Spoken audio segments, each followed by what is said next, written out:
Compose, épisode 57. Et donc, faut imaginer que j'avais 22 ans, que je sortais tout juste de l'école, genre je crois que c'était quelques semaines après la fin du diplôme. Donc, j'étais hyper contente, excitée, en me disant « Waouh, un second rôle au cinéma, trop chouette et tout ». Et là, pour le coup, j'ai vraiment fondu en larmes, comme si quelqu'un était mort. Enfin, c'était terrible. Mais depuis maintenant, je prends beaucoup moins à cœur tout ça. Parce qu'il faut lâcher prise, sinon c'est trop dur, quoi. Alors, il y a déjà 3 remises en question existentielles par an, même quand on a l'habitude. Donc, il faut avoir les nerfs bien accrochés.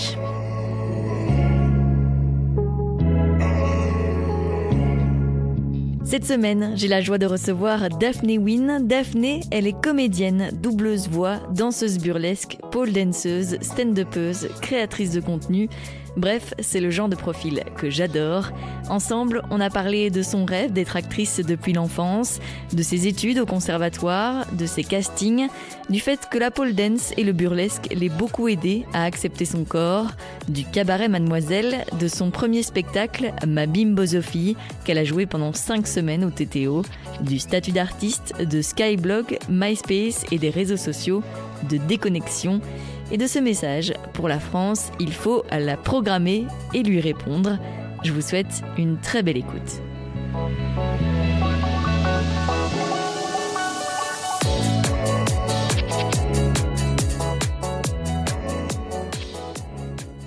Merci Daphné d'être avec moi aujourd'hui sur Compose. Merci de m'avoir invitée. Tu es donc comédienne, stand-upeuse, pole danseuse, tu es aussi autrice, tu fais 1 million de choses, tu es créatrice de contenu aussi sur les réseaux sociaux. Ah, mes sœurs perdues. Pour venir un peu au début, moi je voudrais savoir comment est né en fait ton intérêt pour la scène, déjà de manière générale. Depuis toute petite, j'ai toujours aimé avoir les projecteurs sur moi, en toute honnêteté. Donc déjà, quand j'étais petite, j'étais inscrite aux cours de danse, aux cours de théâtre, aux cours de musique. Et donc, l'amour de la scène est venu là, surtout dans les cours de théâtre, en fait, à l'Académie. L'Académie d'Ixelles, d'ailleurs, sachez-le. Et j'ai jamais arrêté le théâtre depuis l'âge de 8 ans. Donc, le virus est arrivé là. Et tu t'es dit que ça pouvait devenir un métier et que c'était pas seulement une passion ? Oui, je me le suis dit très très vite, très très tôt. Je me rappelle encore quand j'étais petite, je faisais une liste des métiers que je voulais faire et il y avait actrice dedans. Et c'est devenu que actrice quand j'ai eu 15 ans, je pense. Que j'ai su que c'était que ça. Et c'est là alors que tu t'es dit, ok, maintenant je vais vraiment encore plus professionnaliser ça, je vais faire le conservatoire ? À l'époque, je faisais déjà le conservatoire de Lille en extrascolaire. Et puis après, je me suis inscrite au concours du conservatoire de Bruxelles. Et c'était en 2011 et je l'ai eu. Donc direct après le bac, en fait, parce que j'ai passé mon bac en France, direct après, je suis retournée en Belgique et j'ai fait le conservatoire tout de suite. Et je suis sortie de là en 2015 et nous voici ici, dans ce salon. Et comment tu l'as vécu, le conservatoire ? Pas super bien et pas non plus trop mal. Disons que j'ai jamais été une grande fan de la scolarité. J'ai toujours eu hâte que l'école se termine, que ce soit au collège, au lycée. Et donc, le conservatoire qui était un peu comme l'UNIF, c'était pareil puisqu'on avait eu des examens, mais aussi des examens théoriques, etc. Quand c'était fini, j'étais très très contente. J'ai jamais eu vraiment la nostalgie de oh là là, les années lycée, c'était vraiment les meilleures années de ma vie, les années conservatoires. Pas du tout. Les meilleures années de ma vie, c'est maintenant. Trop bien. Ou depuis quelques années. Mais donc j'ai toujours été un peu louve solitaire avec ça. Et donc le conservatoire m'a appris beaucoup de choses. Et en même temps, je regrette qu'il n'y ait pas eu assez de cours sur la comédie ou sur les textes plus contemporains, des choses comme ça. Oui, parce que tu apprenais surtout quoi ? C'est très très classique. Hein, le conservatoire de Bruxelles, surtout parce que chaque conservatoire a un peu sa spécificité. Et nous, c'est vraiment le langage, le bien parler, le beau verbe, la belle prononciation. Mais par exemple, tout ce qui est corporalité est complètement laissé de côté. Ils essayent, il y a des cours de ça, mais qui sont pas suffisants à mon sens, en tout cas il y a 10 ans. Et après ça, dans les concours ou les auditions qu'on faisait après pour entrer dans des pièces de théâtre, on rencontrait les autres les autres écoles, les élèves des autres écoles, et on voyait à quel point nous, on manquait de corporalité, quoi. Enfin, moi, ça allait puisque justement, je dansais un peu à côté, mais ceux qui ne faisaient pas de danse ou quoi en dehors, ils étaient raides comme des piquets, quoi. Et une fois que t'es sortie justement en 2015, t'as commencé par quoi ? C'est un parcours du combattant, la sortie de l'école, parce que là aussi, en fait, on nous apprend pas l'après. On nous apprend pas à gérer les castings, à gérer les refus, à gérer l'administratif, qu'est-ce qu'il faut faire pour pouvoir avoir le statut d'artiste et comment bien faire un contrat, où s'inscrire, etc. On est vraiment laissé à l'abandon. Donc moi j'ai eu la chance de déjà commencer à faire des castings avant la sortie de l'école, ce qui m'a été reproché d'ailleurs au conservatoire parce qu'ils refusent que tu travailles en dehors.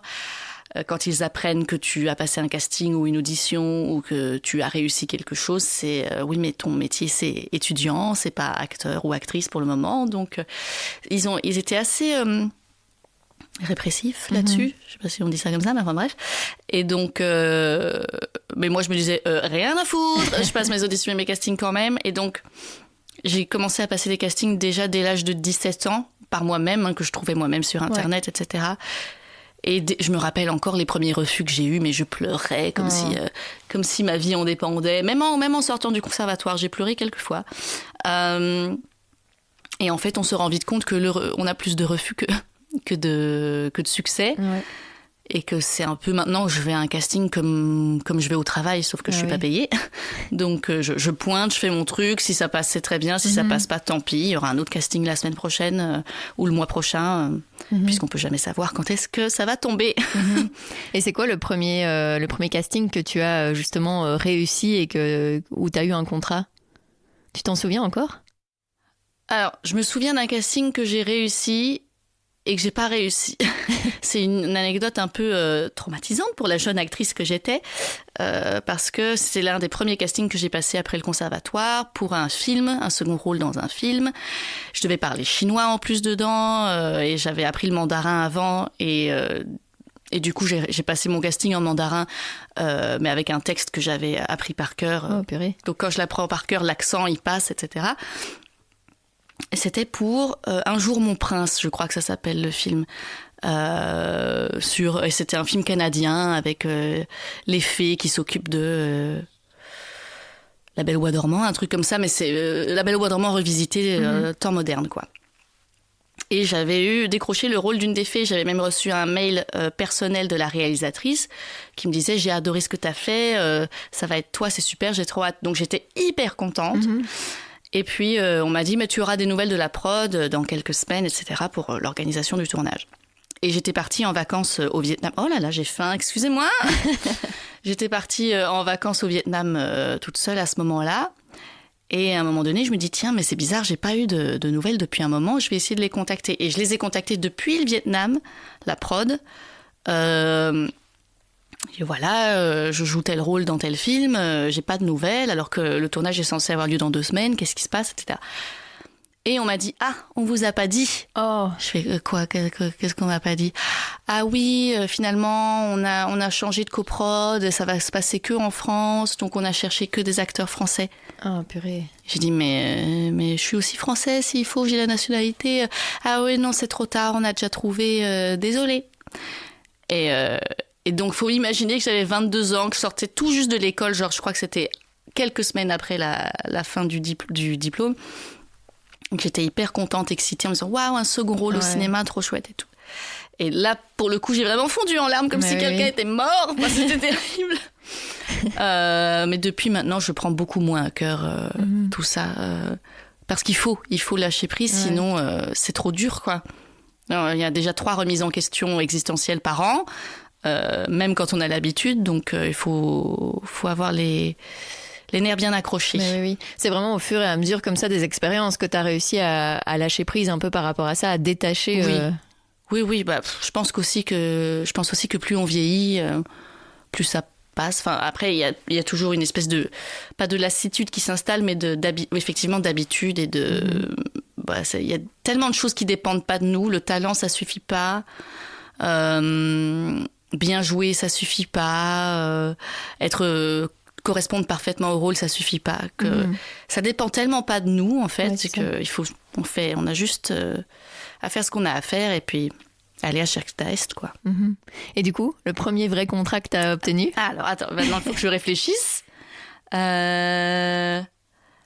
Parce que pour essayer de quand même travailler avant de faire du cinéma, tout ça, c'est là que j'ai commencé à faire de la danse pour avoir quand même des petits contrats sur le côté, en burlesque et pole dance et tout ça. Mais je dirais que le premier rôle, j'ai eu des rôles dans des publicités assez vite. Donc ça, je dirais que c'était 2016, 2017. Donc entre 2015 et 2000... Ah si, attends, maintenant ça y est, je réfléchis. J'ai refait tout mon CV dans la tête. J'ai eu un petit rôle dans un court-métrage. Ça, c'était en 2013. Pour le coup, c'était encore quand j'étais au conservatoire. Dans un court-métrage de Lucila Djalivovic, qui est la compagne de Gaspard Noé.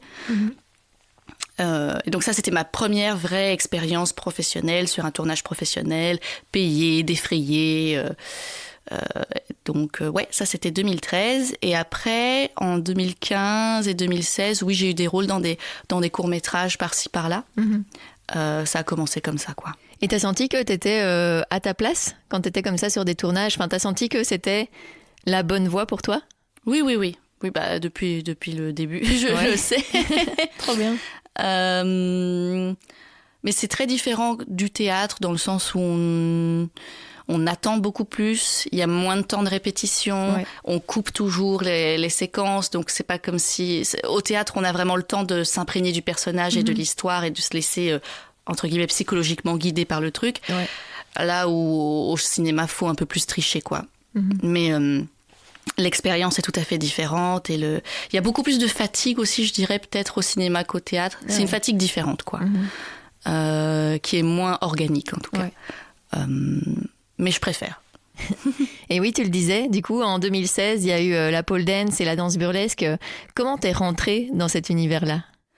La pole dance, j'ai commencé en 2012 par hobby. Enfin, je voulais me remettre au sport. Donc, une copine m'a dit « Mais moi, je prends des cours de pole dance là-bas, viens, à la Star Academy. » À l'époque, il n'y avait que 2 écoles de pole dance à Bruxelles. Maintenant, il y en a pléthore. C'était beaucoup moins connu, oui. Et ça a été tout de suite une passion. Et donc en 2016, je me suis professionnalisée en même temps que le burlesque. Le burlesque, j'avais fait des workshops par-ci par-là, j'avais eu des spectacles. Et j'ai fait ma première scène en 2016. Et en 2016, j'ai cofondé avec Angèle Plot, à l'époque, la Bruxelles Art and Pole, qui est devenue ce que c'est aujourd'hui. Et moi, j'ai arrêté la co-direction assez vite. Et ça fait 2 ans et demi maintenant, presque 3, que j'ai arrêté de donner cours complètement pour me consacrer entièrement justement à l'acting parce que je ne trouvais plus le plaisir que j'avais avant à donner des cours et à danser ou à être même au cabaret, des choses comme ça. Donc, je suis comme ça. Moi, j'ai un intérêt, ça dure quelques années, puis je passe à un autre. Donc... Voilà, je crois que là, j'ai fait mon temps. Après, j'ai toujours envie de faire de la pole une activité pour me faire plaisir à moi, mais plus forcément pour être payée, sauf si un rôle le demande et des choses comme ça, quoi. J'ai ce skills-là. Et on y reviendra, il y a de la pole dance aussi dans ton premier spectacle. Mais comment t'es passée de aimer ce sport, le faire pour toi, à donner cours? J'avais fait des formations avec Doris Arnold à l'époque, qui est une pole danseuse que j'adore, qui est hyper sexy, hyper dans la sensualité. Et elle proposait des formations professionnalisantes à Paris, à Sèvres plus exactement. Et j'en avais fait 2 ou 3. Et suite à ça, je me disais, avec ça, au moins j'ai la légitimité. Enfin, je pensais, moi, avoir la légitimité pour donner des cours sécurisés. J'ai proposé mon CV à droite à gauche. J'ai commencé à donner cours... dans une école à Ixelles et puis ça ne s'était pas très bien passé donc je cherchais à donner cours ailleurs et finalement c'est là que j'ai rencontré Angèle qui elle cherchait à monter son business et on s'est mis ensemble à ce moment-là pour collaborer et on a ouvert l'école à Ixelles aussi près de l'ULB et de fil en aiguille ça s'est vraiment fait comme ça quoi de façon tout à fait spontanée je dirais. Et qu'est-ce qui te plaisait dans le fait de donner cours? J'aimais bien voir le progrès des élèves, voir que, aussi de façon assez égoïste, voir que mes explications étaient bien comprises, me dire que j'ai en fait de la pédagogie, créer des chorégraphies que les élèves après pouvaient s'approprier et voir que ça leur faisait plaisir. Je crois que le plus beau, c'est de voir vraiment à quel point les regards s'illuminent quand le progrès est là et qu'elles sont contentes, elles ou ils d'ailleurs, sont contentes d'elles-mêmes.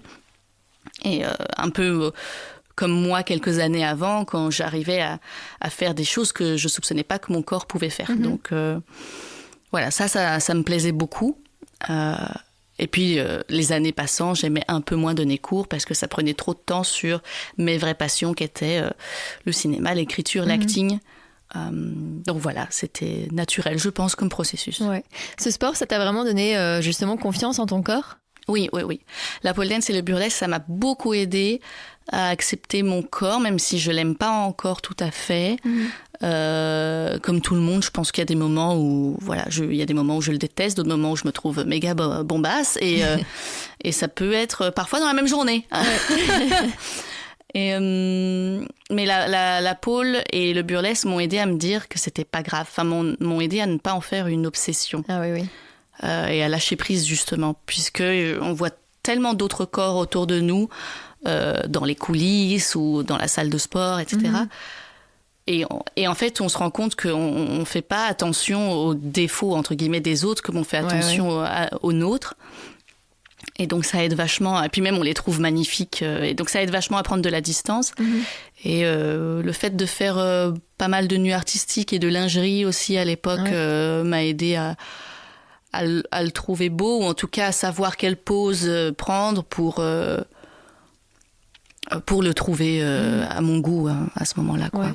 Et ça t'a aidé aussi dans ta pratique de l'acting, d'avoir ce côté burlesque et la pole ? Je sais pas si ça m'a aidé dans la pratique de l'acting. Par contre, l'acting m'a aidé dans la pratique de la pole et du burlesque. Justement, quand j'ai commencé à monter sur scène avec des numéros personnels, le fait d'être actrice à côté m'a permis, je pense, de mieux les interpréter, ou d'avoir une interprétation un peu plus théâtrale de la chose que juste la beauté esthétique du geste. Donc ça m'a beaucoup aidé, et je pense que à l'inverse, la danse m'a aidé peut-être dans l'acting à être plus à l'aise avec ma corporalité dans l'espace, comme on dit chez les théâtreux, à prendre place. Voilà. Et en 2017, tu étais aussi rentrée dans la troupe officielle du cabaret Mademoiselle. Tout à fait. Ça t'a fait quoi en fait de rentrer dans cette troupe qui est mythique chez nous ? Mais à l'époque, on se rendait pas compte encore de l'ampleur que ça allait prendre. On était juste très excités d'avoir enfin un lieu où on pouvait faire du burlesque régulièrement, parce que ça manquait cruellement à ce moment-là à Bruxelles. Et donc on était très très excités, un peu, c'était un saut dans l'inconnu, particulièrement pour Renaud, le gérant, Mademoiselle Bouple. Et là, des années plus tard, c'est vraiment devenu une institution, et c'est super. Enfin, moi je suis très fière d'eux et de ce qu'ils ont réussi à faire. Même si moi maintenant aussi de mon côté, j'y mets un peu moins les pieds. La dernière fois que j'y ai performé, c'était en septembre. Et là, tout doucement, je sens que je vais décrocher. Enfin, là aussi, dire ciao, c'était super. Merci pour tout. Et oui, puis je vois qu'il y a plein d'autres artistes qui sont là pour prendre la relève, donc ça fait chaud au cœur. Trop bien. C'est même si tu disais que tu te concentrais sur un truc puis tu passais à autre chose, c'est difficile parfois de faire des choix, justement, de pas pouvoir tout faire. Comment si tu fais un peu tout, pouvoir tout faire. De devoir choisir d'arrêter de donner des cours de pole pour te consacrer à l'acting, de devoir t'arrêter d'être au cabaret Mademoiselle. Non, je m'arrête quand je sens que j'ai plus envie. Ah oui. Donc c'est même plus vraiment un choix, parce que le choix se fait tout seul, la décision se prend toute seule à partir du moment où je perds l'envie ou le besoin de. Et là, je sens que j'ai fait mon temps de ce côté-là. Ça ne veut pas dire que je referai plus jamais de pole ou de burlesque, comme je disais, dans une pratique personnelle ou pour mes autres arts comme le stand-up, le théâtre ou le cinéma. Ça va me servir pour ça et j'aimerais pouvoir interpréter des rôles de danseuse de cabaret, par exemple. Mais c'est vrai que remonter sur scène, refaire partie d'une troupe, faire des dates à droite, à gauche avec ma petite valise et parcourir l'Europe, je l'ai fait, c'était incroyable, mais je veux plus le faire. Donc à partir du moment où je veux plus le faire et où je sens que l'envie n'est plus là, c'est juste après une bataille entre moi et une discussion interne où je me dis « Bon, Daphné, faut pas se forcer, quoi. » Et là, je m'écoute et... et je passe à autre chose. C'est trop bien. Bah oui, tu le disais, tu as commencé le stand-up aussi. Oui. Comment tu as rajouté comme ça ce côté humour à côté de ta pratique justement du théâtre, du cinéma? Je dirais que l'humour fait partie de ma vie depuis que je suis bébé. En fait, j'ai toujours eu envie d'avoir mon one-woman show. Ouais. Je me suis dit, ça, c'est un rêve que j'aimerais vraiment réaliser. Mais je me voyais mal... concrétiser ce rêve sans avoir essayé la discipline du stand-up et du seul en scène et m'entraîner, rencontrer des gens et voyager, et écrire et réécrire. Je voulais vraiment m'expérimenter, entre guillemets, dans le domaine avant de me dire, OK, là, je me sens prête, je sais comment je veux écrire les choses. Et d'ailleurs, je l'ai su que très tard, comment je voulais écrire les choses et je pouvais pas le faire toute seule. Il fallait que je sois aidée d'un metteur en scène, d'une assistante à la mise en scène, qui m'ont bien aidée à justement canaliser tout ce que je voulais écrire et sous quelle forme. Parce que toute seule, ça aurait pas été possible, je pense. Surtout que j'imaginais pas un spectacle de stand-up classique. Parfois, je regrette même. Parce que je me dis, mais merde, si j'avais fait un spectacle de stand-up classique debout, micro, tabouret, j'aurais pu le faire tourner beaucoup plus facilement. Oui, c'est ça. Et ça aurait coûté moins cher, et ceci et cela. Là, comme j'ai eu l'ambition de danser en même temps, de faire des projections, de faire du doublage, de faire tout un tas de trucs, ça s'adresse plus à des théâtres officiels, entre guillemets, des salles de théâtre. Et là, le secteur est un peu plus bouché. Ouais. Et c'est beaucoup plus difficile de vendre le spectacle. Donc, en soi, je ne regrette pas. Et de l'autre côté, je me dis, si j'avais fait une version... Et en même temps, je ne réfléchis pas beaucoup plus longtemps parce que c'est moi, c'est comme ça. Et je n'aurais pas voulu faire un stand-up d'une heure, même si je pense que si j'avais voulu, j'aurais pu. Et ce sera peut-être pour un prochain spectacle. Oui, j'allais dire, ça peut être la suite.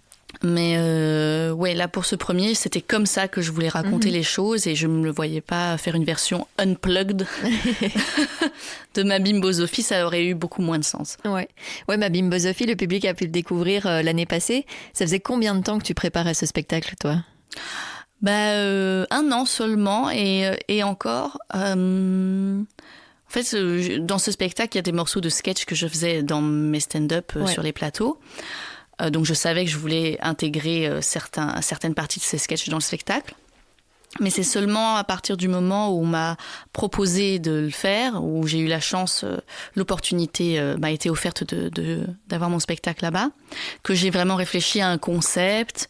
Et donc ça, c'était, je dirais, effectivement 1 an avant la première que j'ai commencé à réfléchir à qu'est-ce que je voulais raconter, quelle thématique je voulais aborder, la féminité, la sensualité, l'autocritique aussi, la séduction, tout ça. Et c'est à partir après, ça a pris quelques mois et je pense que... Et je travaille beaucoup à la dernière minute. Je ne sais pas pourquoi je me mets dans des états pareils, mais... c'est comme ça que je pense que je fonctionne, que ma créativité fonctionne le mieux. Et je pense qu'après, j'ai commencé à vraiment écrire le projet vers le printemps avant, donc mai-juin. Et les répétitions, c'était en octobre. Septembre-octobre. Et donc, septembre-octobre, je me suis remise à table avec le metteur en scène pour réécrire pendant 1 mois entier, ce qui n'allait pas dans mes versions brouillon précédentes que j'aimais pas. Et voilà, et vers mi-octobre, fin octobre, on avait une version qu'on aimait bien. Et la première, c'était 2 semaines plus tard. Ouais, ça va. Oui, et tu le disais justement, avec le metteur en scène aussi, tu as dû travailler à enlever des petits tics de langage, etc., justement issus du stand-up. Oui, des tics de stand-up. Donc d'un côté, ça t'a aidé d'avoir ces open mic, mais d'un autre, il fallait enlever, il fallait gommer un peu. C'était une gymnastique un peu compliquée à prendre. Et déjà dans le stand-up, j'ai dû moi-même apprendre certains tics. Ouais. Comme comment ça va ce soir, moi ça comme ci, ça comme ça, par applaudissement, alors que c'est des choses qui pour moi sont pas naturelles, même dans mon écriture, de me forcer à dire ça. Et puis personne me force de toute manière, mais c'est moi qui en allant à un plateau puis à un autre qui me disait ah ok c'est comme ça c'est le code, ok. Comme le spectacle s'orientait plus vers un seul en scène théâtral qui mélange stand-up cabaret plutôt que un stand-up classique, et que surtout que je n'avais pas de micro, là où effectivement avec le stand-up, avec le micro, on se repose un peu sur le fait qu'on a un micro, donc on projette un peu moins la voix, on articule moins, on parle un peu plus dans sa barbe. Comme le metteur en scène m'a dit, ok, pas de micro, comme au théâtre, du coup, il va falloir projeter, jouer un peu plus, etc. Et on évite tous les vous voyez, genre tous les tics et tous les et tous les moments. Enfin bref, je vous laisse imaginer tous les petits tics qu'il peut y avoir. Mais donc tous les trucs où je m'adressais, c'était trouver comment s'adresser au public sans s'adresser au public, littéralement. S'adresser, le regarder, leur parler, les regarder dans les yeux, sans faire trop d'interaction personnelle, même si par moments, effectivement, j'ai pu improviser une fois que j'étais à l'aise avec le texte, quand certaines personnes du public réagissaient, ça me permettait de rebondir sur ce qu'ils disaient, mais je repartais très vite dans mon texte. Je me lançais pas dans une longue improvisation de 10 minutes. C'est pas mon style. Il y a des gens qui font ça très bien, mais moi pas. Donc voilà un peu tout ce que je peux dire là-dessus.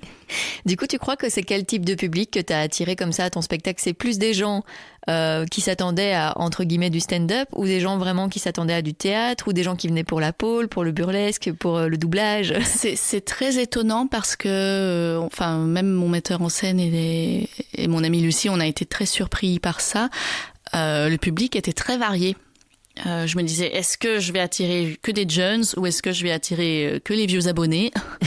C'était un mélange des deux et c'était vraiment hyper varié en termes de classe sociale aussi, d'âge. Les personnes plus âgées rigolaient un peu moins parce qu'elles captaient pas toutes les références qui étaient très modernes. Mais apparemment, ça les a pas empêchés d'apprécier le spectacle et de se reconnaître même dans certains trucs. Donc ça c'était une agréable surprise. Et puis de voir que c'était complet tous les soirs, c'était assez inespéré aussi. Oui, c'était au TTO en plus, donc une très belle salle. Ça devait être... La petite salle, mais très belle salle quand même. Ça t'a fait quoi comme ça d'avoir ta première dans cette salle-là ? Comment t'as vécu en fait ce premier soir, cette première date ? La première date, j'étais pas très contente de moi. On avait fait 2-3 répètes publiques avant aussi. Mais j'étais un peu en pilote automatique. J'étais pas très fière de moi, mais le public était content. Mais c'est toujours ça. La première, on n'est jamais très satisfait. Surtout quand on est tout seul sur scène, c'est compliqué. On se jette vraiment dans le vide et tout. Et comme le public est différent d'un soir à l'autre, il réagit pas aux mêmes endroits ou pas avec la même intensité. C'était un peu compliqué de trouver mon rythme de croisière. Mais une fois que je l'ai trouvé, j'étais contente. Tu t'es sentie de plus en plus à l'aise comme ça au fur et à mesure des représentations ? Oui. Et le dernier soir, comment tu l'as vécu du coup ? Comme une libération. Parce que ça faisait 5 semaines. Oui, c'est beaucoup. Ça faisait 5 semaines. Et comme c'est sportif, parce que j'ai eu la merveilleuse idée de faire du sport pendant le spectacle, j'étais assez épuisée. J'étais sur les rotules. Et donc j'étais contente quand ça s'est terminé parce que je pouvais enfin dormir. Parce que avec l'adrénaline et tout, même si le spectacle dure qu'1 heure, le temps de papoter avec les gens après, prendre un verre pendant 1 heure ou 2, rentrer chez moi, manger, me faire à manger, me détendre. Donc quand je déconnecte, il faut toujours que je regarde un petit truc à la télé pour lâcher la pression. Je me couchais jamais avant 2h, parfois 3h du mat. Et le lendemain, c'est impossible d'avoir des trucs. Si j'ai des trucs, du coup, je me levais tôt et j'étais complètement défractale. Donc j'étais un peu en décalé, quoi, surtout avec autant de semaines. Mais c'est une belle expérience, c'est très enrichissant. Et quelle est la suite maintenant pour ce spectacle? Est-ce qu'on va pouvoir le voir encore ailleurs? Mais il sera repris au TTO entre décembre et janvier. Trop bien. Il va faire quelques dates en Wallonie en novembre, avant la reprise au TTO. Et j'aimerais bien qu'il tourne en France, mais je n'ai pas encore de date ni de réponse. Oui, tu penses que c'est vraiment un spectacle qui peut toucher un public français aussi? Mais oui, tout à fait. Surtout que mes statistiques Instagram me montrent que j'ai plus de followers français que belges. Ouais. Marrant. Et dans les messages privés, j'en ai reçu plein qui me disaient « Mais quand est-ce que tu joues à Paris, à Lyon, à Strasbourg, à droite, à gauche ?» Donc je sens qu'il y a une envie et moi je sens que ça pourrait marcher dans des petites salles encore, puisque je suis pas connue non plus. Et que c'est un message qui pourrait plaire au public français. Ouais. Mais malheureusement, la France, le secteur théâtral me semble assez bouché. Les programmations se font 1-2 ans à l'avance. Ah ouais. Mais j'aurais juste quand même aimé une réponse. Je n'ai juste pas de réponse pour le moment. Et ça, c'est frustrant. Je pense qu'il y a peu de Français qui écoutent, mais on ne sait jamais. Peut-être que le message passe. Mais tu le disais dans le podcast de Bilal, que c'est un spectacle justement plus fait pour les petites salles. Donc, t'estimes qu'un jour, c'est possible de le faire grandir pour aller dans des plus grandes salles, ou tu veux garder cet aspect petite salle? Non, parce que je pense que maximum 200 personnes, mais plus, comme c'est un spectacle qui se veut intimiste, ça n'aurait pas de sens de le faire dans une salle de 500 personnes, pardon. Ça perdrait, je trouve, de sa magie, entre guillemets. Et oui, non. Ce sera peut-être autre chose alors, un spectacle Daphné sur des claquettes, en rollerblades, au Palais des Glaces, je ne sais pas. Mais tout est possible. Et à côté de tout ça, tu fais aussi du doublage, de la voix off, notamment pour Jardin et Loisirs. C'est quand même marrant de voir ça à côté j'ai fait Jardin et Loisirs pendant 5 ans. Oui. Maintenant, c'est terminé parce que la version télé, c'est fini. Donc, ils se sont concentrés sur une version Internet. Ils n'avaient plus besoin de voix off. Mais c'était une chouette expérience. J'y allais tous les mercredis à la RTBF à Charleroi. J'ai mes petites habitudes, ma petite carte Sodexo. C'est important. Et non, c'était très très chouette. Et du coup, là, je cherche encore de temps en temps. Là, il y a quelques jours, j'ai fait de la voix off pour une pub radio pour Mobile Vikings. Très marrant aussi. Donc voilà, doublage aussi. Je fais souvent à Studio 100, c'est un studio HL qui s'occupe de tout ce qui est... c'est eux qui ont fait les quadrilles, Plopsaland, Maya l'abeille, tout ça. Donc là aussi, j'ai mes petites habitudes. Excellent. Et c'est toujours cool d'y travailler. Oui, tu fais beaucoup aussi de dessins animés. Ça te plaît comme ça de mettre ta voix sur un personnage? Oui, j'adore. C'est trop drôle. Et puis avec mon directeur artistique Tristan, on s'entend trop bien, on rigole vachement. Donc c'est toujours un plaisir d'aller là-bas, m'enfermer dans une salle obscure pendant 4 heures minimum. Oui, c'est vraiment par ton rôle d'acting que tu as eu envie de faire du doublage. Enfin, c'est venu naturellement ou c'est des propositions que tu as reçues? Comment ça s'est fait en fait, tout ça? De toute façon, j'ai l'impression que c'est quelque chose qui traverse l'esprit de tous les comédiens et comédiennes à un moment donné, puisque ça fait du travail en plus quand on arrive à y accéder. Mais là aussi, c'est un milieu très très fermé. Ah oui. Même moi, j'ai pas le pied partout parce que j'ai vite eu la flemme de contacter tout le monde. Là où on nous disait toujours que si vous voulez faire du doublage constamment, il faut appeler les directeurs artistiques, venir assister à des enregistrements pour que peut-être à la fin, s'ils ont du temps, ils te fassent passer un essai. Mais c'est pas sûr, donc tu dois revenir s'ils le font pas. Donc c'était beaucoup de temps et d'investissement. Je l'ai fait avec quelques personnes, mais je l'ai peut-être pas autant fait que certains de mes collègues qui, eux, travaillent dans le doublage constamment. Donc voilà, moi j'ai des missions plus ponctuelles, mais ça me va aussi. Et je suis très contente de le faire parce que c'est vraiment un autre univers et le fait d'être acteur, forcément, ça aide, quoi. Comment t'organises ton temps entre tout ça? Je ne l'organise pas. Et en même temps, je l'organise. C'est très bizarre parce que je suis quelqu'un de très organisé. J'adore prévoir, planifier des choses à l'avance. Ouais. Réserver, faire des résas et tout. Mais c'est de la réservation, souvent dernière minute aussi, parce que tout change, quoi. Je sais pas trop comment répondre à cette question parce que je vis au petit bonheur la chance, quoi. Ouais. Oui, parce que tu le disais, parfois tu as des missions qui peuvent arriver vraiment quelques jours avant. Oui. Enfin, c'est dur d'organiser vraiment ton mois, quoi. Oui, tout à fait. Mais après, comme du coup, j'ai plus, entre guillemets, pas de travail que du travail. Enfin, la plupart du temps, en tout cas. Enfin, ça arrive vraiment d'un coup. J'ai des grosses périodes de travail et ça arrive en même temps. Tout arrive en même temps. C'est insupportable. On ne dort plus pendant des semaines. Et puis après, c'est le vide intersidéral pendant des semaines aussi. Ah ouais. Mais un jour, t'es là, aux étangs d'Ixelles, à regarder les canards, puis le téléphone sonne, on te dit est-ce que tu peux passer un casting demain ou après-demain ? Oui, ok. Donc il faut être très flexible et très... oui, j'allais dire avoir une adaptabilité, mais ça, c'est peut-être un mot anglais. C'est peut-être un anglicisme que je fais. Je crois que ça se dit en français. Donc, pouvoir jongler avec les horaires et annuler d'autres choses et mettre ses priorités là où on veut les mettre. Quoi. Ouais. Et c'est difficile pour toi de le faire. Enfin, comment se porte ta santé mentale par rapport à ça ? Bah, écoute, ça va. Juste dernièrement, ça va un peu moins parce que j'ai l'impression que je m'en veux de dire ça parce que j'ai un projet à la fin de l'année. Je reprends le spectacle. Ouais. Et c'est une chance inouïe, c'est extraordinaire. Il y a plein de gens qui n'ont pas cette chance. Mais entre maintenant et novembre, j'ai rien, entre guillemets. Ah ouais, c'est plus flou. Si, j'ai un petit tournage fin juillet. Mais disons que je n'ai pas vraiment de... Et comme je n'ai pas de réponse des programmateurs français, que je suis un peu dans l'attente de ça, je vis un peu ma vie au jour le jour, un jour pousse l'autre, comme on dit. Ouais. Et c'est difficile de pas se comparer. J'ai l'impression que même si on a beaucoup de succès et beaucoup de travail, on se compare sans cesse aux autres acteurs et actrices de notre entourage. C'est difficile de pas se comparer alors qu'on est tous et toutes dans la même situation, je pense, à des degrés différents. On traverse des périodes où on bosse tout le temps et d'autres périodes où on fait rien. Et quand on fait rien, on regarde les autres qui bossent et on fait... mais moi j'aimerais bien qu'on m'appelle pour tel projet, j'aimerais bien réussir tel casting un jour. Mais voilà, tout vient à point à qui sait attendre.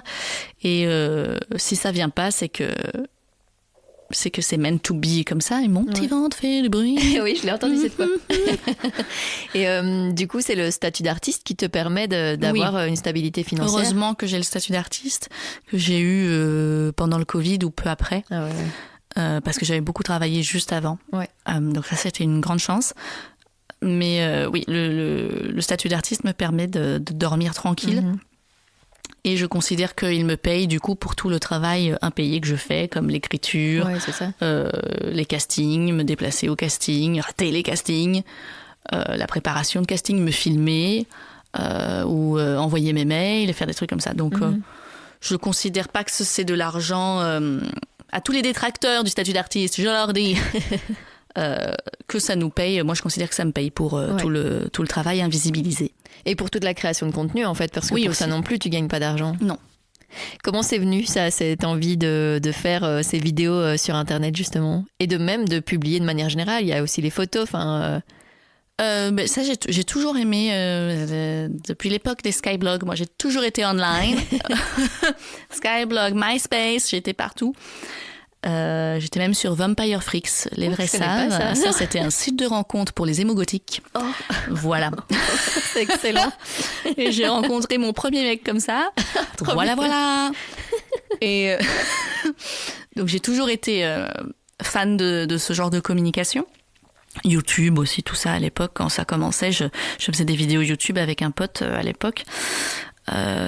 C'était très très drôle. Et puis quand les réseaux sociaux sont arrivés, j'ai jamais aimé me cacher, donc j'ai toujours posté plein de trucs. Et ça me permettait aussi de me mettre en scène comme je voulais. Et Instagram, oui, je crois que comme tout le monde, j'ai commencé à être dessus en 2014, un truc comme ça. Je postais juste des photos. Et quand les hashtags ont commencé, j'ai mis des hashtags. Puis après, avec le burlesque et tout ça, j'ai commencé à rencontrer plein de monde. Et puis de fil en aiguille, Insta est devenu ce qu'il est devenu. Et les vidéos, quand on pouvait commencer à poster des reels, des vidéos, des montages assez faciles d'accès, c'est juste devenu spontané pour moi l'idée de faire des blagues, des petites vidéos rigolotes sans arrière-pensée. C'était vraiment pas dans un but de ramasser des followers et des trucs comme ça. Puisqu'à l'époque, en plus, quand ça a commencé, l'algorithme ne faisait pas en sorte que forcément on gagne plus de followers, je crois. Donc c'était juste pour le plaisir de faire du lol, quoi. Et ça, c'était avant le stand-up ? Juste avant, oui. Un peu avant. Trop bien. Ouais, et sur ton Insta, on peut voir donc le burlesque, la pole dance, justement les blagues, on peut voir le doublage, on peut te suivre vraiment dans plein d'univers différents. Du coup, est-ce que tu t'es dit, je montre tout, je montre qui je suis et tout ce que je fais ? Oui. C'est direct ça ? Oui, parce que la question s'est posée à un moment donné, on m'a posé la question aussi, mais pourquoi tu fais pas un Insta différent pour le burlesque, un Insta différent pour l'acting, un Insta différent pour la photo, parce que je fais aussi pas mal de photos argentiques à mes heures perdues, mais vraiment, ça, c'est vraiment un passe-temps. Je me suis dit, mais en fait, non, j'ai pas le time d'avoir plusieurs comptes différents, et encore moins d'essayer d'avoir des followers à droite, à gauche. Ouais. Et c'est ça que j'aime bien sur mon Insta aussi, c'est qu'il n'y a aucune ligne directrice. Vraiment aucune. Un coup, on peut avoir une blague, un coup, on peut voir mon cul. Et c'est vraiment Kinder Surprise, quoi. Et les gens me suivent... En fait, les gens me suivent pour plusieurs raisons. Et il y en a qui m'ont suivi pour le burlesque, d'autres qui m'ont suivi pour le stand-up, d'autres qui me suivent parce qu'ils ont vu mes vidéos rigolotes. Ils se sont dit « Ah, j'adore son contenu, j'espère qu'elle va poster d'autres vidéos rigolotes. » Et quand ils voient que je poste mon cul, hop, vague de désabonnement. Donc ça m'est encore arrivé la semaine dernière. Donc, j'ai posté quoi ? Des photos en lingerie, ça faisait longtemps. Ma petite lingerie rose. Alors que j'avais je crois, à ce moment-là, j'avais 21 450 followers. Et le soir, après avoir posté ces photos, j'en ai eu 60 de moins. Enfin, c'est fou. Voilà. Et après, j'ai dit, j'arrête de regarder. Parce que... Ouais. Oui, ça doit être dur justement ces chiffres-là parce qu'en fait c'est énorme, 21 000 déjà, mais ça doit être dur de se dire ok, en fait c'est que un chiffre, ce nombre d'abonnés. Oui, c'est qu'un chiffre et les gens s'abonnent pour plein de raisons et se désabonnent parce qu'ils veulent pas me voir en petite culotte, ce que je comprends tout à fait. Hein. Et puis il y en a d'autres qui restent, qui sont là parce qu'il y avait les petites culottes. Tiens, elle fait des blagues aussi, mais trop marrant. Ou alors, oh putain, on en a marre de ces blagues, on veut des petites culottes. Donc, et c'est vraiment drôle parce que pendant tout un temps aussi avec les statistiques, je pouvais voir que j'avais un peu plus de mecs qui me followaient. Puis après, c'était 50-50. Et maintenant, je crois que je suis presque à 80% de meufs qui me suivent. C'est énorme. Donc, c'est vraiment marrant de constater en tout cas l'évolution du following. C'est là que j'ai constaté aussi qu'il y en avait beaucoup qui étaient à Paris, la plupart d'entre eux d'ailleurs. Donc, please, Paris, achetez mon spectacle. Mais ouais, pour répondre à ta question qui était, là je me suis un peu perdue, mais sur les followers, tu disais... Ah oui, que c'était juste un nombre, finalement. Oui, c'est juste un nombre et c'est pour ça aussi que, franchement, c'est pas plus mal de déconnecter de temps en temps parce que quand on a trop l'œil sur, justement... la visibilité, le reach, combien de gens ont liké, combien de gens ont partagé, qui a regardé la story, pourquoi. À partir de là, quand je suis trop focus là-dessus, je me dis, pas sain. Je m'en vais, je déconnecte pendant quelques jours et je reviendrai quand je passerai pas mon temps à perdre mon temps. Voilà. Et tu le fais facilement ? Là, hier, j'ai eu un petit ras-le-bol. Pourtant, j'avais posté plein de stories, t'as vu, répondant à des questions. Et sous le coup de l'impulsivité, j'ai supprimé toutes mes stories. Et je me suis dit, j'en ai marre. Et j'ai enlevé Instagram depuis ce matin à nouveau. Donc j'ai regardé, mais sans prévenir cette fois. Alors qu'avant, je disais, je suis plus là, contactez-moi sur WhatsApp. Là, je me suis dit, mais tout le monde en a rien à branler, que je sois là ou pas.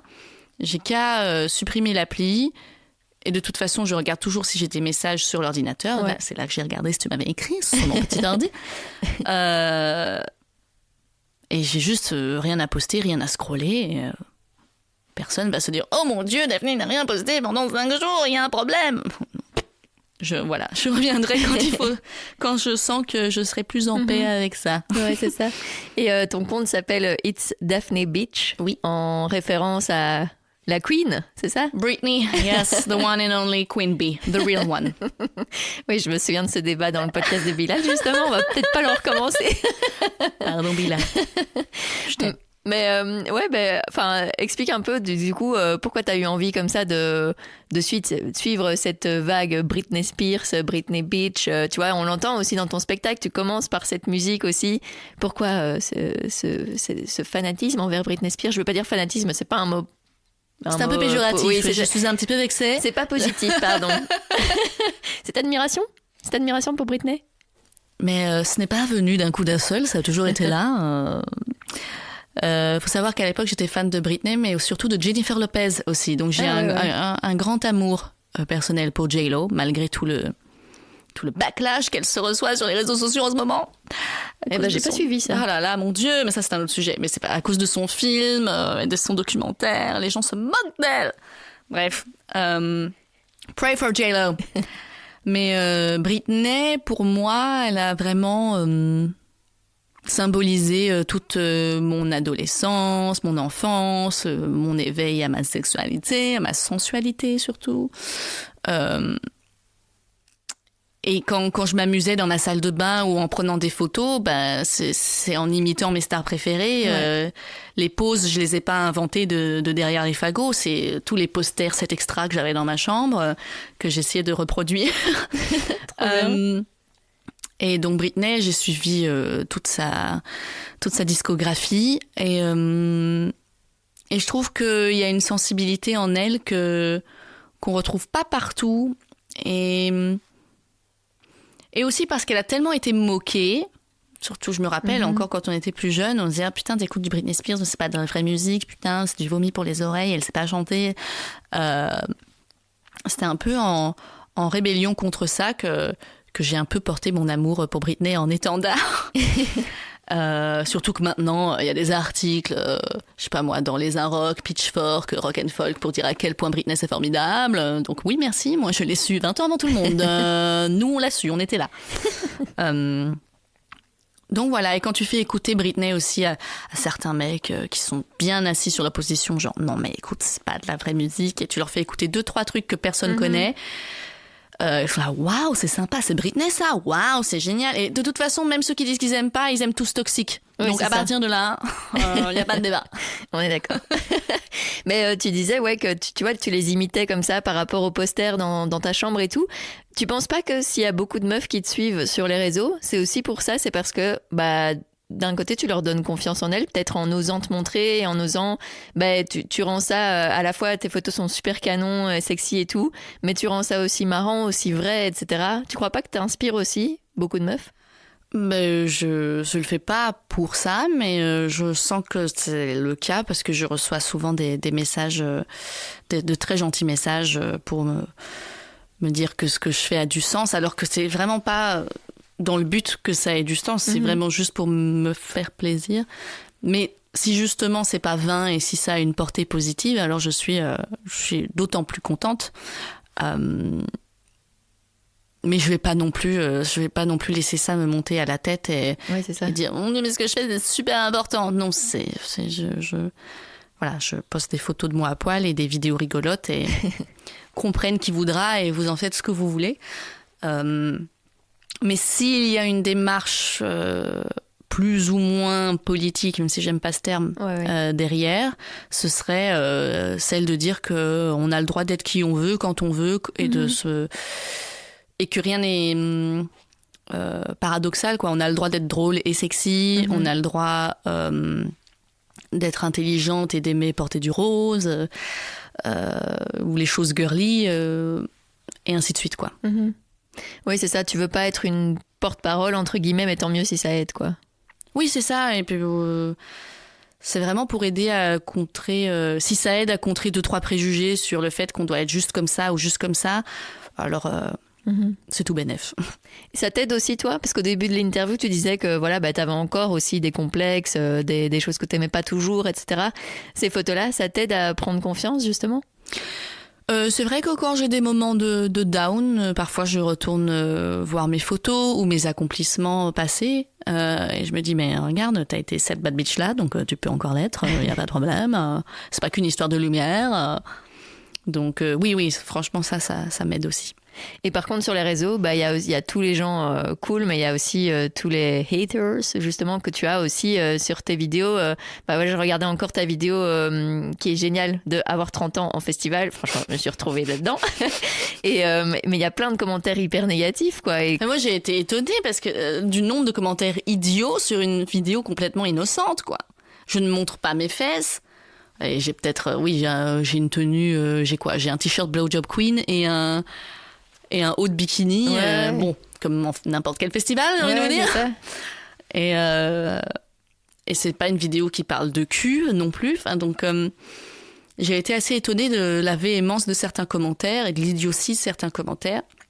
Et même partir du principe où tu peux être sur le pot en train de chier, en train de scroller et de voir ça et te dire « c'est nul », mais de là à le commenter. Ouais, c'est ça, passe à la suite en fait.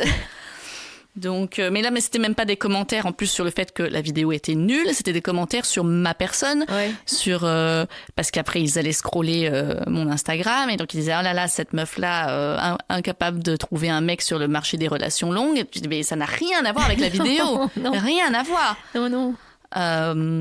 Donc oui, mais ça vient par vagues. Les pires c'est ceux que je reçois. J'en reçois pas mal aussi sous mes vidéos de masculinistes. Mais en dehors de ce genre de vidéos, j'ai la chance de pas avoir trop de haters. Peut-être justement parce que je suis pas trop spécialisée dans un truc. Je sais pas. Si je postais régulièrement des vidéos, ou même sur YouTube, ou si j'avais un contenu peut-être plus politique, là ce serait peut-être plus problématique. Et je le vois, j'ai des copines qui font un travail de dingue et du contenu un peu militant, même quand elles font du contenu pas militant, du coup elles se font bâcher non-stop, quoi. Toi, t'as déjà vécu du harcèlement comme ça sur les réseaux ? Un petit peu. Un petit peu. Il y en a un qui m'a fait très très peur, mais c'était pendant le Covid. Ah ouais. Et depuis, j'ai plus de nouvelles de ce fou furieux. Mais qui m'avait insulté, puis qui m'avait menacé d'appeler les avocats, ce genre de trucs. Et pendant 2-3 jours, il m'a poursuivi comme ça. Puis après, j'ai décidé de pas lui accorder l'importance qu'il voulait que je lui donne. Et c'est mort dans l'œuf. Mais je sais qu'il y a beaucoup de camarades qui n'ont pas cette chance. Je pense notamment à Myriam Leroy ou à Florence Hénault, que je suis et qui me suivent aussi, qui sont extraordinaires. Et je ne comprends pas comment la haine envers elles peut continuer comme ça. Ça n'a aucun sens, quoi. Aucun sens. Mais oui, et ça fait peur en fait, parce que il y a rien à faire, mais c'est aussi être une femme sur les réseaux. Et c'est comme le harcèlement de rue, etc. C'est limite commun entre guillemets, alors que ça devrait pas exister, quoi. Et ça doit te faire peur peut-être parfois d'arriver à des stades comme elle.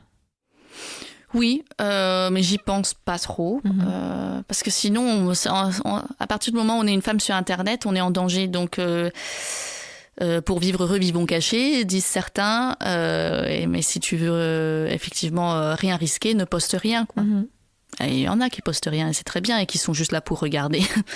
Il y a plein d'Instagram de gens qui sont là que pour regarder. Oui, c'est clair. Mais moi, j'ai envie de poster, et voilà. Donc, advienne que pourra, mais pour l'instant, je touche du bois. Je n'ai pas eu de trop gros problèmes. Et continue, parce que c'est marrant. Merci. Il y a un autre gros projet, ton premier film. Oui. Quand est-ce qu'on peut espérer pouvoir le voir ? C'est une bonne question, je me la pose tous les jours. Mais ce n'est pas mon premier film, c'est notre premier film avec mon amie Lucie Matteau. Ça fait 3 ans qu'on l'écrit maintenant, qu'on le réécrit. Et c'était un processus compliqué parce qu'on a dû apprendre le métier de scénariste sur le tas aussi, puisqu'on n'a fait aucune formation de scénario avant.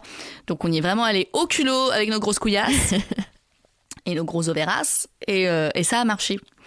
Et le pire, c'est que ça a marché. Donc franchement, fake it till you make it, c'est vrai. Ouais. Ça marche vraiment. Ça marche vraiment et surtout je pense que peut-être qu'on a eu une bonne idée au bon moment et qu'on a eu la chance d'être accompagné très vite par un producteur qui a aimé notre pitch et d'avoir eu l'aide à l'écriture de la commission, l'aide au développement aussi, ce qui sont des étapes obligatoires et compliquées dans le processus d'un film en Belgique. Et donc là, on a déposé pour l'aide à la production et on passe devant le jury fin mai. Donc on verra si on l'a ou pas. On espère qu'on l'aura. Et si on l'a, alors notre producteur pourra débloquer, commencer à faire des recherches de coprod, de financement, d'acheteurs, revendeurs, diffuseurs, etc. Ouais. Mais donc c'est long. Et pour tourner le film, du coup, comme c'est un film assez ambitieux, on va devoir avoir beaucoup de préparation en amont, beaucoup de répétitions. Donc, à mon avis, pas de tournage avant l'année prochaine minimum. On espère, en tout cas, parce que là, on aimerait vraiment bien que les choses sérieuses commencent. Donc, j'espère une diffusion en salle en 2026. Ça, c'est le plus tôt qu'on puisse espérer. 2026, ce serait le plus tôt. Et tu joueras dedans aussi ? Oui. Oui, trop bien. On écrit nos propres rôles avec Lucie parce que justement, suite à notre ras-le-bol du monde impitoyable des castings, etc., on s'est dit qu'on n'allait pas attendre que le téléphone sonne, qu'on n'était pas les frites les moins salées du sachet et que on pouvait très bien écrire nos propres rôles et avec l'histoire de nos rêves et qui nous botte vraiment. Donc, c'est l'objectif aussi. Trop bien. Tu peux déjà un peu dire ce que c'est, le pitch ? C'est l'histoire, ça s'appelle California Dreaming, et c'est l'histoire de deux meilleures copines trentenaires, complètement loseuses, dont le seul revenu, c'est leur chien, Bukake, qui fait des publicités. C'est un chien de publicité, Bukake. Mais Bukake est dépressif, il fait des tentatives de suicide, il ne veut pas être chien de publicité. Anyway, mais donc, urgence, s'il essaye de se suicider, plus d'argent, donc il faut absolument le sauver le plus vite possible. Le vétérinaire, ça marche pas, donc elles ont trouvé une chamane guérisseuse d'animaux à l'autre bout de la Wallonie. J'adore. Donc, ni une ni deux, elles prennent leur petite tuture et elles y vont. Mais c'est sans compter sur l'intervention d'un serial killer qui terrifie la Wallonie et qui va les suivre. Tintintin. Mais c'est une comédie avec du sang. Et c'est quelle race de chien, Bukake ? Un carlin, c'est un petit pug. Parfait. Et vous avez déjà une idée comme ça des acteurs et actrices que vous voulez dans votre film ? On a une idée, et puis on doit avoir des idées parce que pour la commission, il faut donner une liste de noms pressentis, de gens qui ont accepté ou de gens auxquels on pense. Et de toute façon, il va falloir faire un énorme processus de casting parce qu'il y a beaucoup de petits rôles. Il y a des rôles principaux, des rôles secondaires et des petits rôles par-ci par-là, mais tous aussi jouissifs les uns que les autres. En tout cas, on trouve. Donc ça va être un travail de longue haleine pour trouver les gens qui correspondent à chaque petit rôle qu'on veut attribuer. C'était quoi la question ? Pardon, j'ai perdu. C'était justement si vous avez déjà les acteurs et actrices. On a quelques noms que je pense pas qu'on peut communiquer là tout de suite. Et puis il faudra 2-3 noms un peu 4 étoiles pour rassurer les acheteurs potentiels. Donc on y travaille. Trop bien. Et j'ai entendu que cette envie de faire un film, c'était né en regardant un film, vous deux, avec des joints. Et hop, on s'est dit, en fait, on créerait bien un film aussi. C'est absolument ça. On était dans le canapé là derrière, on fumait des gros jokos. Et on regardait Romy et Michel. Il me semble que c'était Romy et Michel qu'on regardait à ce moment-là. Un super film, je vous le conseille, il est sur Disney+. Et c'est ma pote Lucie qui se retourne vers moi et qui dit, mais enfin, mais il n'y a pas de film comme ça en Belgique, pourquoi mais pourquoi on le ferait pas et tout ? Et j'ai dit, tu sais quoi ? Allez, moi je connais des gens, c'est bon, laisse-moi tirer 2-3 ficelles et on y va, quoi. Elle fait, c'est pas vrai. Si, c'est vrai. Et donc 3 jours après, ça a commencé, quoi. C'est trop bien. Donc on n'avait pas d'histoire. Aucune histoire. Juste l'envie de faire un film girly en Wallonie parce qu'il n'y en avait pas. Donc voilà. C'est trop bien. T'as souvent des idées comme ça où tu te dis, bon, en fait, je vais le faire. Ok, c'est parti. Je crois que c'est ce qui résume toute ma carrière. Que ce soit pour le stand-up, le burlesque, la peau, l'acting, le scénario, c'est j'ai envie de faire ça, on y va. J'ai pas le diplôme, c'est pas grave, on y va. Trop bien. Donc je le fais pas exprès, Mais force est de constater que maintenant que j'ai une carrière professionnelle depuis 10 ans, ou presque, que c'est comme ça que je fonctionne. Alors oui, j'ai une zine et on y va, quoi.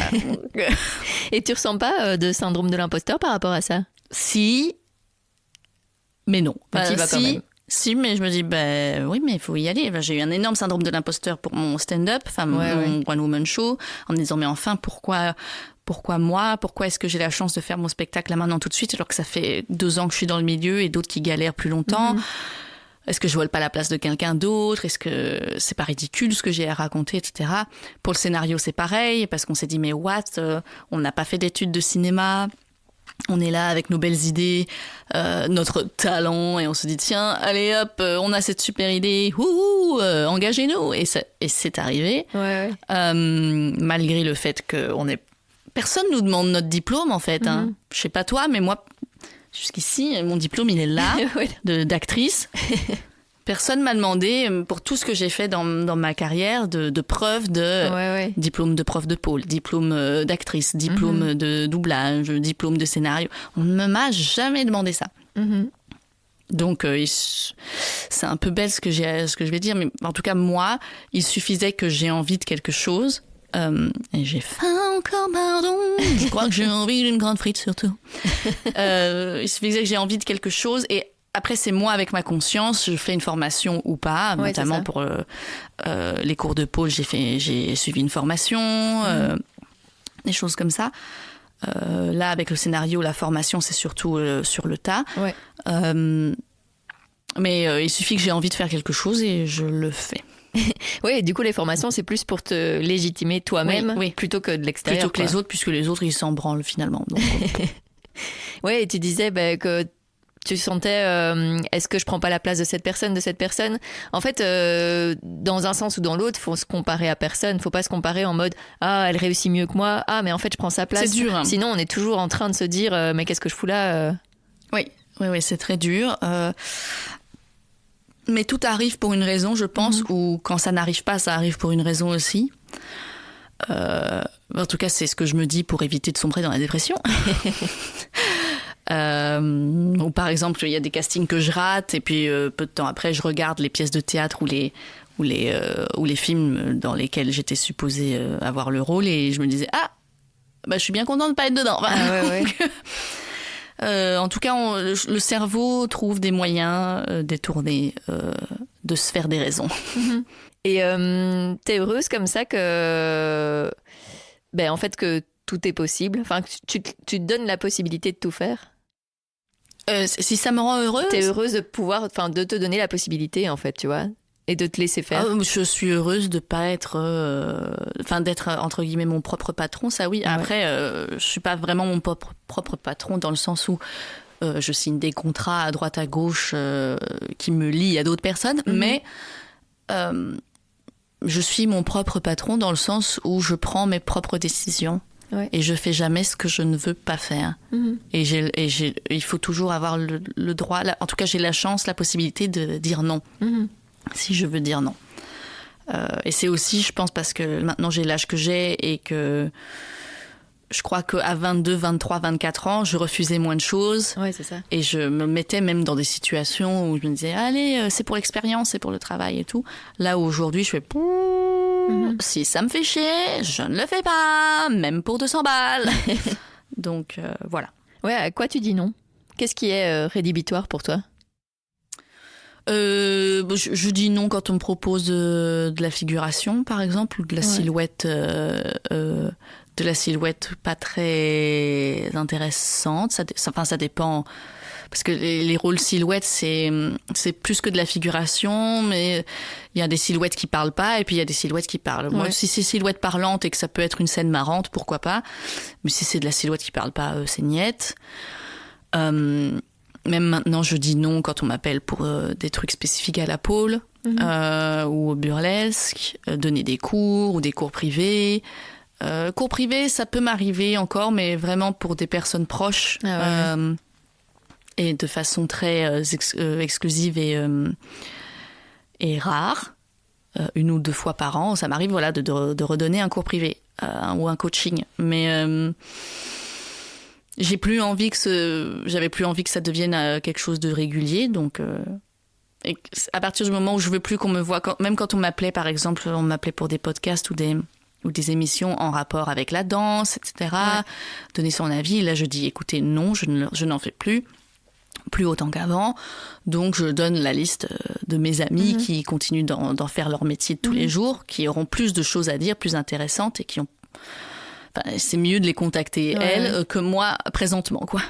Donc ça, je dis non aussi, des choses comme ça, quoi. Trop bien. T'es fière de tout ce que tu as créé comme ça au fil des années et de pouvoir vivre de tes arts?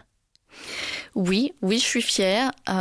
Et c'est difficile parce que parfois, même souvent, j'ai un grand sentiment d'insatisfaction personnelle, où c'est jamais assez, où l'herbe est toujours plus verte ailleurs, où c'est pas la carrière dont j'avais rêvé à cet âge-là. Et encore une fois, cette foutue comparaison où je me compare à des potes qui ont une carrière où je fais « Waouh, mon Dieu, mais ils sont passés à Cannes, ils ont fait ci, ils ont fait ça, et moi pas !» Alors que je suis convaincue que même si j'avais été à Cannes ou au César ou ailleurs, je serais pas contente. Ah oui. Parce que c'est ma personnalité, j'aurais trouvé un moyen de dire « C'est pas assez, c'est pas... c'est pas ce que... » Donc ça, c'est une lutte de moi envers moi-même, un petit travail que je dois faire, pour apprendre à justement apprécier le parcours fait jusqu'ici, qui n'est pas habituel, et que j'arrive à tirer mon épingle du jeu grâce à la force de ma seule volonté. Donc ça, j'essaye de me le rappeler quand j'ai des coups de mou, même si c'est pas facile tous les jours. Mais oui, pour répondre à ta question, si je suis fière, oui. Trop bien. Qu'est-ce qui serait assez, selon toi ? C'est difficile parce que, comme je te dis, j'ai l'impression que c'est jamais assez et que ça, c'est un travail à faire avec une thérapeute. Mais en tout cas, dans mon rêve absolu, si j'avais des tournages en permanence, si j'avais des projets qui arrivaient sur ma table de scénarios où je pourrais dire oui, non, ou tel festival qui m'invite, tel truc, machin, là, je me dirais c'est assez. Sauf que je sais très très bien que soit ce sera pas assez, parce que plus on a, plus on veut, j'ai l'impression, et soit ce sera pas assez, soit ce sera trop, et que je me plaindrai de jamais avoir de temps pour moi, de jamais voir mes proches et des choses comme ça. Donc l'un dans l'autre, voilà, j'essaye de réaliser mes rêves à mon rythme, et les choses viennent si elles doivent arriver. Ouais. Et quelles seraient tes envies comme ça pour la suite ? Qu'est-ce que tu as envie de faire prochainement ? Alors j'aimerais que le film fasse un carton plein, qu'on ait plein de prix, qu'on nous définisse comme la relève de l'humour belge au cinéma, la nouvelle vague, voilà. Voilà, juste reach for the stars, quoi. Sky is the limit. Trop bien. Je vais te poser la dernière question du podcast. Qu'est-ce que tu aimerais oser faire et que tu n'as pas encore fait ? Ça peut être à tous les niveaux.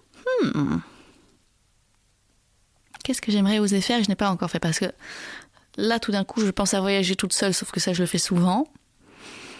Mais j'aimerais, notamment par rapport au voyage, prendre un aller sans retour. Ah ouais.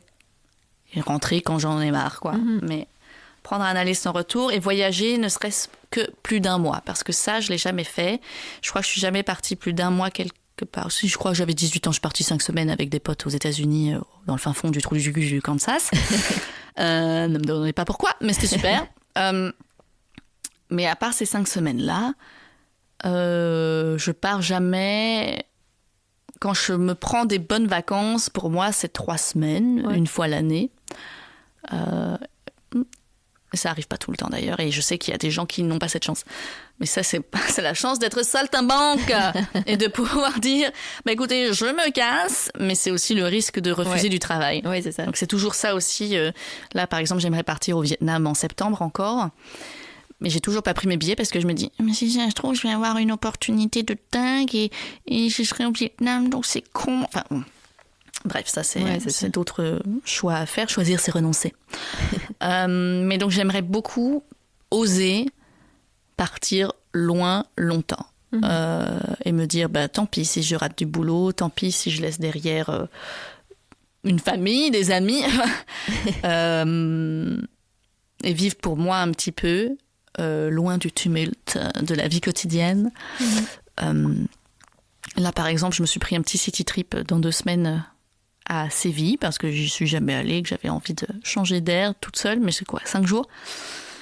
Mais j'ai vraiment envie de partir, parce que on a ce luxe-là, je pense, dans notre société, et ici en Occident, de pouvoir faire ça, dépendant de notre revenu, bien sûr. Mais prendre un aller sans retour, oui, ça serait un grand kiff. Ou me dire, voilà, là, je prends 6 mois sabbatiques et je fais un petit tour d'Asie ou du monde, ou peu importe. Partir loin, une vraie pause. Trop bien, merci beaucoup. Merci à toi.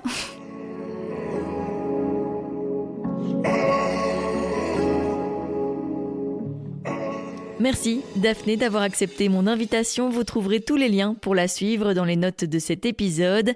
J'espère qu'il vous a plu. Alors si c'est le cas, n'hésitez pas à me le faire savoir en laissant commentaires et étoiles sur la plateforme que vous êtes en train d'utiliser pour écouter, et à vous abonner à Compose sur tous les réseaux sociaux.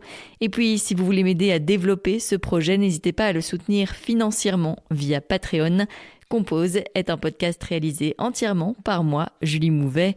Le générique a été produit par le talentueux Nucci. On se retrouve dans 2 semaines pour un nouvel épisode.